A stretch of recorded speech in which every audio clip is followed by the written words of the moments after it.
سننے والے تمام دوستوں کو خوش آمدید۔ آج کی اس تفصیلی اور گہری گفتگو میں ہم ایک ایسے موضوع پر بات کرنے جا رہے ہیں جو سیدھا انسانی روح اور اس کائنات کی سب سے بڑی حقیقت پر دستک دیتا ہے۔ بالکل، اور یہ دستک بہت ضروری بھی ہے۔ جی ہاں، ہمارے سامنے آج مطالعے کے لیے ایک بہت ہی فکر انگیز نظم موجود ہے جس کا عنوان ہے شاعری عشق لازوال۔ یہ ریحان محمود خان صاحب کی تخلیق ہے جو رمجھم کے تخلص سے لکھتے ہیں۔ اور جب اس نظم کے نوٹس اور اس کے مختلف پہلوؤں کا جائزہ لیا گیا نا، تو یہ بات بالکل واضح ہو گئی کہ یہ کلام محض قافیے اور ردیف کی ترتیب تک محدود نہیں ہے۔ بالکل نہیں، بلکہ یہ ایک ایسا سفر ہے جو انسان کو اپنی ہستی، اپنی حقیقت اور عشق کے ان پوشیدہ رازوں پر غور کرنے پر مجبور کر دیتا ہے جن کا سامنا کرنے سے ہم عموماً کتراتے ہیں۔ صحیح بات ہے، اور سامعین کے لیے یہ نقطہ بہت اہمیت کا حامل ہوگا کہ ادب اور خاص طور پر ایسی فلسفیانہ یا صوفیانہ طرز کی شاعری کس طرح ہمارے انتہائی پیچیدہ انسانی جذبات کو اور کائنات کی اندیکھی حقیقتوں کو جوڑتی ہے۔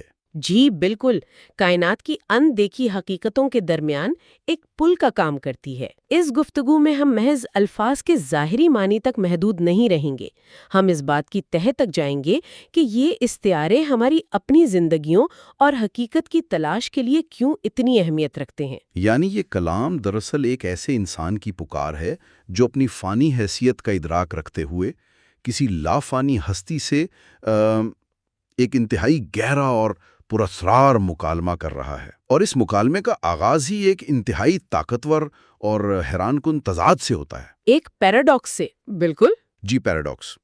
اگر ہم نظم کے بالکل ابتدائی حصے پر غور کریں نا، تو شاعر کہتا ہے، زندگی میں قریب آئے ہو نہ آؤ گے تم، بعد از موت تو ضرور گلے لگاؤ گے تم۔ بہت خوبصورت۔ دیکھیں، عام طور پر انسانی نفسیات موت کو ایک ختام سمجھتی ہے نا، ایک حتمی جدائی، لیکن یہاں معاملہ بالکل برعکس ہے۔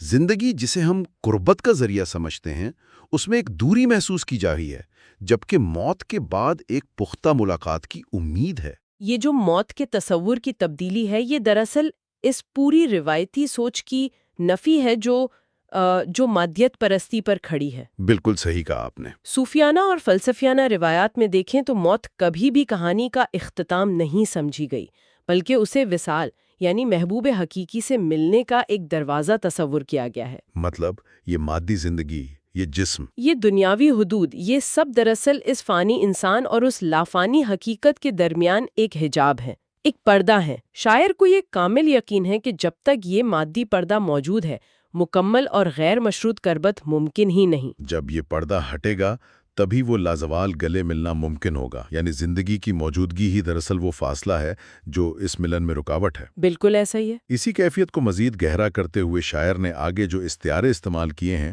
وہ انتہائی دردناک ہیں۔ وہ کہتا ہے، مجھے معلوم لگ تک صحرا میں گھماؤ گے تم، من مچ رہ کر کبھی کچھ نہ کہہ پاؤ گے تم۔ یہ ایک بہت گہری کیفیت ہے۔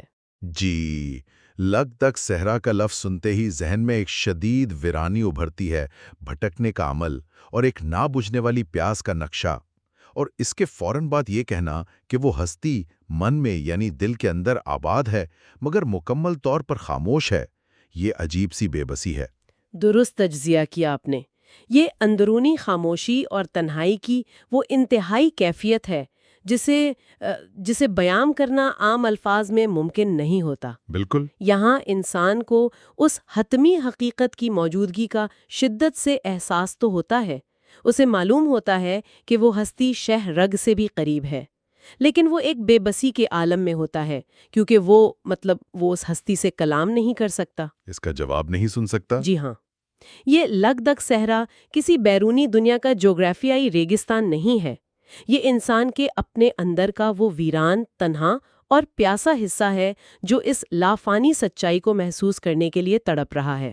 اور سننے والے دوستوں کے لیے یہ سمجھنا اہم ہے کہ یہ تڑپ اس لیے اور بھی بڑھ جاتی ہے کیونکہ محبوب تو اندر موجود ہے، مگر وہ جو راز ہیں وہ ایک گہری خاموشی کی زبان میں ہیں۔ بالکل۔ انسان اس خاموشی کو ڈیکوڈ کرنے کے لیے اس اندرونی صحرا کی خاک چھاننے پر مجبور ہے۔ اسی راز کی بات کو آگے بڑھاتے ہوئے نظم کا اگلا حصہ ایک بہت بڑی کائناتی بحث کو چھیڑتا ہے۔ شاعر کہتا ہے، بقول آپ کے حقیقت پوشیدہ خزانہ تھی میں انسان، فانی تو لافانی، بقا تو تیرے لیے۔ یہ پوشیدہ خزانے والا تصور تو بہت قدیم ہے۔ جی بالکل، یہ سیدھا اس قدیم فلسفے کی طرف اشارہ کرتا ہے کہ کائنات کی تخلیق کی اصل وجہ کیا تھی۔ یہ اس کلام کا ایک انتہائی کلیدی اور فلسفیانہ موڑ ہے۔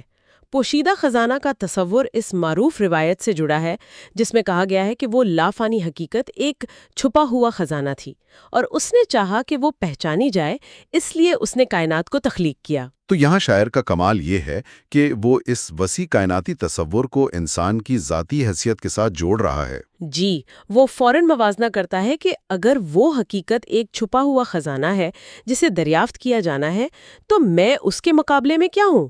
اور جواب ملتا ہے، میں انسان فانی۔ حیثیت کو دل سے تسلیم کرے۔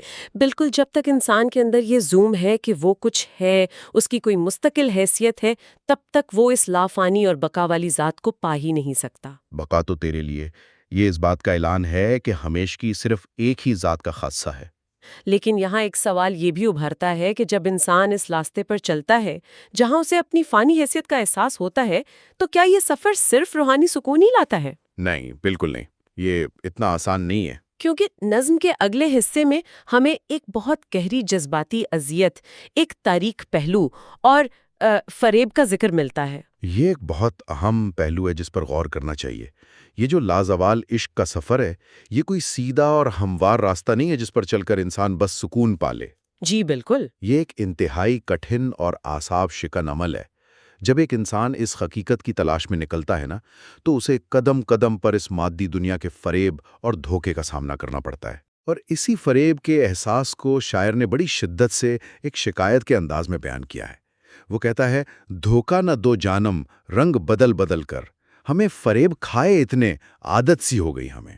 دنیا کا یہ جو رنگ بدلنا ہے، کبھی کسی مادی خواہش کی صورت میں، کبھی کسی دنیاوی رشتے کی صورت میں، یہ سب وہ دھوکے ہیں جو انسان کو اس ایک حتمی حقیقت سے دور کرتے ہیں۔ اور پھر مسلسل دھوکے کھانے کے بعد ایک ایسی نفسیاتی کیفیت پیدا ہو جاتی ہے جہاں انسان درد کا عادی ہو جاتا ہے۔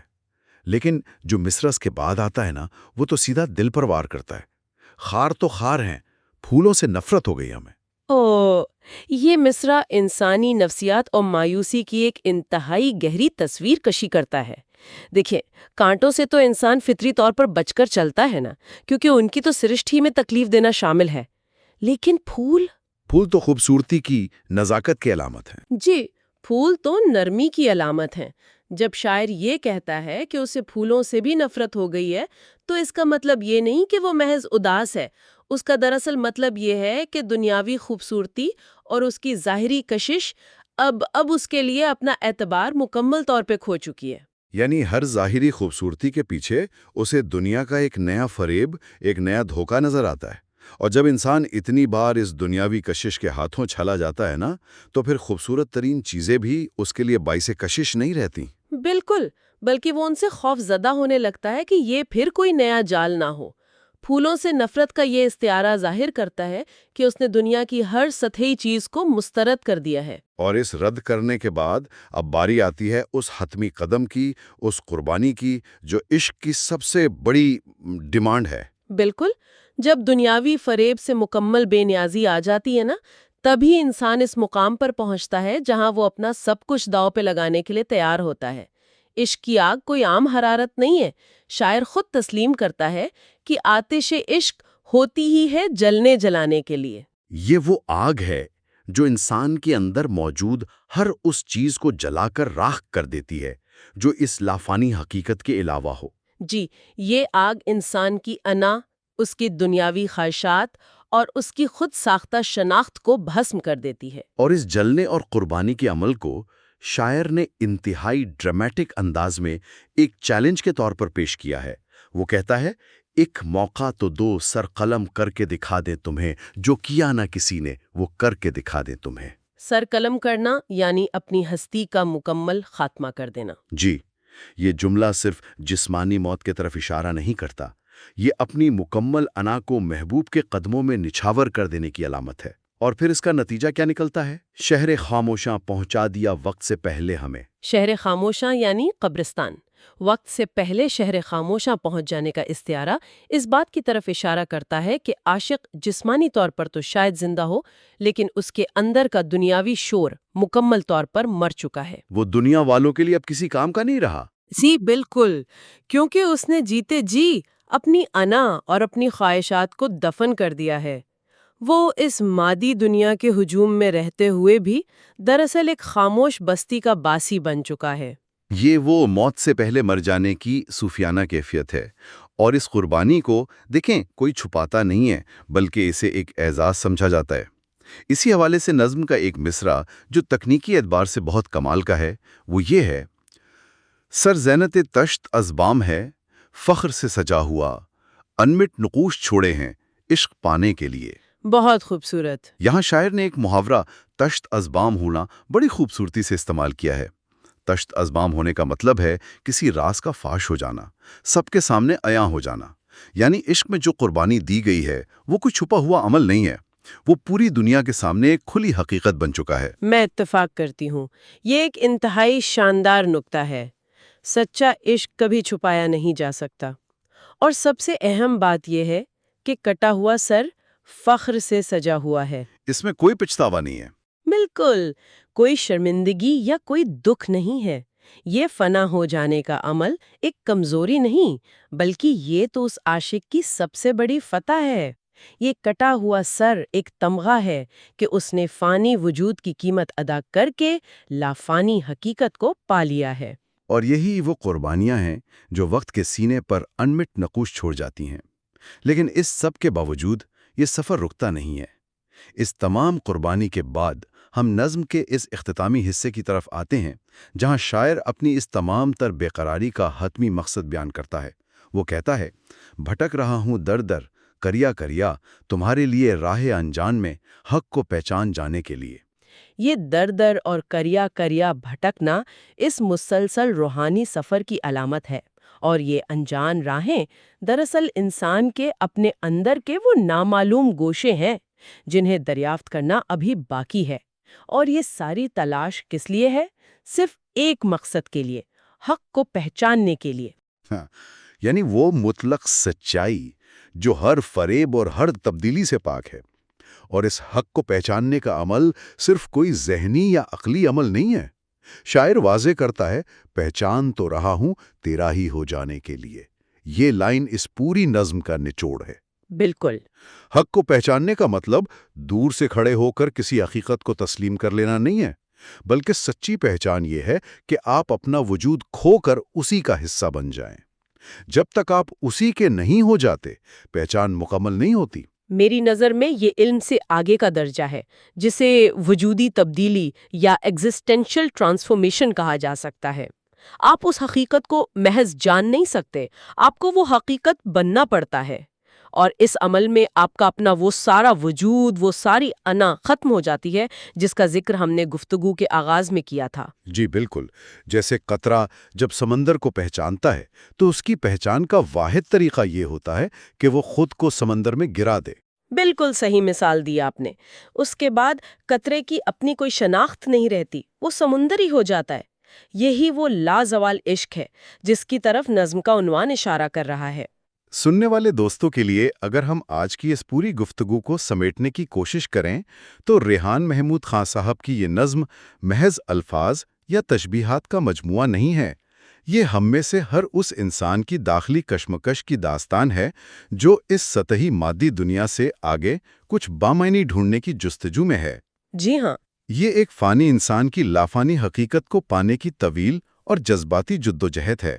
ہم نے دیکھا کہ اس کلام میں زندگی کو فاصلہ اور موت کو وصال سمجھا گیا، اندرونی صحرا کی پیاس اور خاموشی کو محسوس کیا، اور یہ بھی دیکھا کہ کس طرح دنیاوی فریب انسان کو پھولوں جیسی خوبصورتی سے بھی بیزار کر دیتا ہے۔ اور آخر میں عشق کی آگ میں اپنی انا کا سر قلم کروا کر فخر کے ساتھ اس حتمی حق کا حصہ بن جانے کی شدید خواہش۔ جی، یہ نظم ہمیں ایک انتہائی تلخ لیکن خوبصورت سچائی بتاتی ہے کہ سچا عشق کبھی بھی آپ کو آپ کی پرانی حالت میں نہیں چھوڑتا، یہ آپ کو جلا کر مکمل طور پر ایک نیا وجود بخشتا ہے۔ اس شاندار اور مفصل جائزے کے بعد گفتگو کو ختم کرنے سے پہلے ایک ایسی فکر انگیز بات ہے جو میں سامعین کے ذہنوں کے لیے چھوڑنا چاہوں گی۔ جی ضرور۔ ہم نے اس پوری نشست میں انا کی نفی، فنا ہو جانے اور منزل تک پہنچنے پر بات کی، لیکن اگر ہم اس پورے فلسفے پر غور کریں تو ایک بہت گہرا سوال پیدا ہوتا ہے۔ اگر اس لازوال عشق کا تقاضا، حقیقت کا ملنا اور حتمی پہچان صرف اپنا وجود مٹانے یعنی سر قلم کرنے یا موت کے بعد ہی ممکن ہے، تو کیا ہماری اس فانی زندگی کی اصل خوبصورتی منزل پر پہنچنے میں نہیں بلکہ اس بھٹکنے اور تلاش کے اس تکلیف دہ مگر حسین سفر میں چھپی ہے؟ یہ بہت گہری بات ہے۔ کیا منزل سے زیادہ وہ ویران اور لکدک صحرا اور وہ انمٹ نقوش ہماری اصل پہچان نہیں بن جاتے؟ کیا منزل پر پہنچ کر فنا ہو جانے سے زیادہ اس کی تلاش میں کریا کریا بھٹکنا ہی اصل زندگی نہیں ہے؟ یہ واقعی ایک انتہائی گہرا اور بے چین کر دینے والا سوال ہے۔ کیا ہماری اصل خوبصورتی ہماری منزل میں ہے یا اس تکلیف دہ مگر حسن تلاش میں؟ اور اسی پراسرار اور خود احتسابی کے سوال کے ساتھ ہم آج کی اس تفصیلی گفتگو کو یہیں پر تمام کرتے ہیں۔ ہمیں یقین ہے کہ یہ نشست اور یہ سوالات سننے والوں کے ذہنوں میں دیر تک سوئی ہوئی سوچوں کو جگاتے رہیں گے۔ ہمارے ساتھ اس فکری سفر کا حصہ بننے کا بہت شکریہ۔